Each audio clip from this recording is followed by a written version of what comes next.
name's ALEXANDRA KARAKASHIAN, and I'm an artist and painter from South Africa.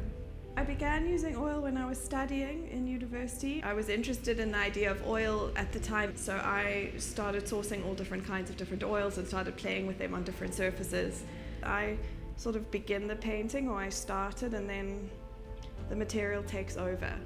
So I'm not in control. An artwork is like a human being, it's constantly changing. And I just hold that now as something that I work towards, and that I'm not scared that my work will change. Hello, my name is GABRIELLE KRUGER. I used to paint quite traditionally onto canvas, but then during my master's degree, I got told that my work is very contained. So I got encouraged to move a little beyond the borders.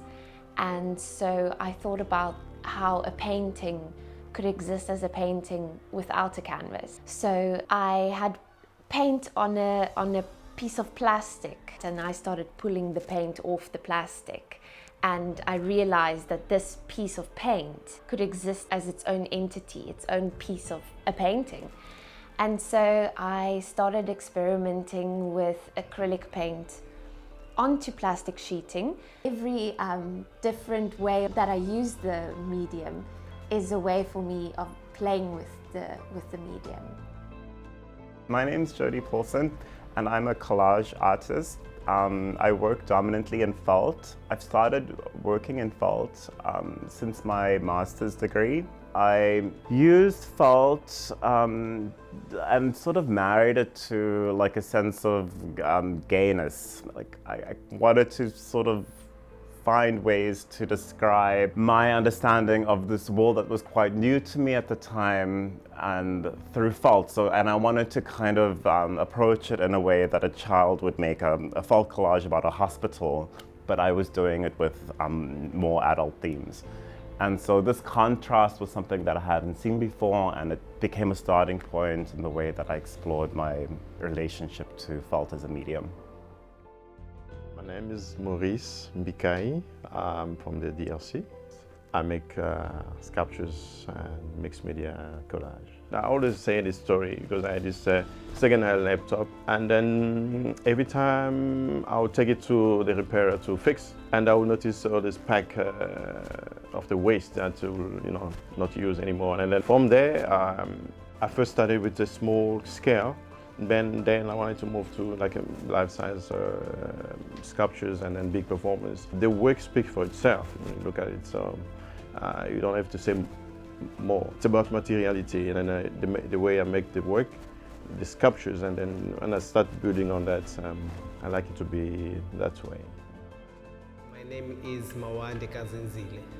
I'm an artist, but what I want to discuss is my use of cow dung, which is a material that I have been exposed to since I was growing up. I used cow dung as a rebellion, against the notions of painting, This was a way of introducing an aesthetic that I am familiar with, that I grew up seeing when I was in the Eastern Capes. My aspiration is for people, when they look at my work, they express the same emotions they get when they are going to a music concert.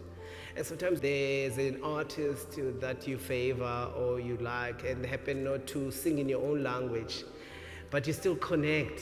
You can't pinpoint exactly what is it that makes you move about this work. But then there's something that is beyond language, it's beyond the material, about art, that I wish I can share with other people. My name is Patrick BONGOY from DRC, Congo, and a visual artist, and I work with rubber from inner tubes of tires. So the material itself speaks a lot about what we, the actual matter, if I can put it that way, the actual matter where all this conflict, all this questioning, around the challenges, different challenges that we have in life.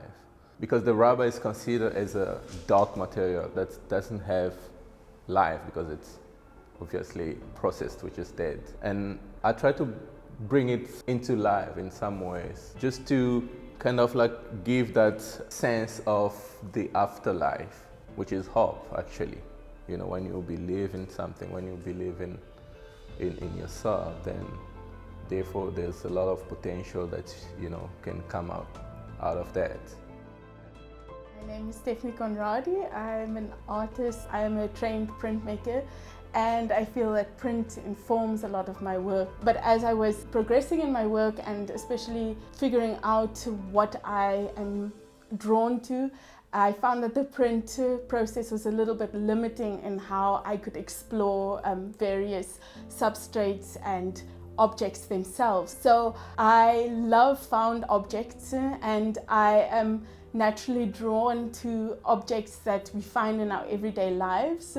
I'm currently, in my latest body of work, it focused a lot on that, and I think I also focused a lot on the objects that you would find in lower income homes in South Africa, because I think that that is a binding factor, that everybody can identify with these objects. Even if it's across the racial line, that everybody seems to find a specific kind of object, whether it's a souvenir or a teacup or a brass pot that people can identify with. And I think I look for those types of things that binds us together, but also separates us, because there is these kinds of objects that you know will only be found in certain homes. My name is Bete, and my first gallery exhibition is called 1,000 Things at 99 and Loop in Cape Town. The show basically explores different ideas around materiality, embodied knowledge, the domestic and the utilitarian, and how we relate to them. So through the show, I'm basically exploring parts of myself, my familial heritage, and then the learned and the unlearned. And I have, particularly in the work Who Should Be, kind of explored how one places themselves within culture and how you relate to different customs, practices, and materials that are imbued with those kind of esteems. So I've used utilitarian items to kind of explore personal histories and also allow the viewer to explore their own personal histories and embodied knowledge and experience, and allow them to experience the work through that. So I've used items such as wool, beading, blankets, and plastic, which are known domestic and household items that are imbued with ideas of comfort or cleanliness or spirituality, and have kind of paired them together in a way that creates a composition that one might explore different themes of how they've related to those materials in particular.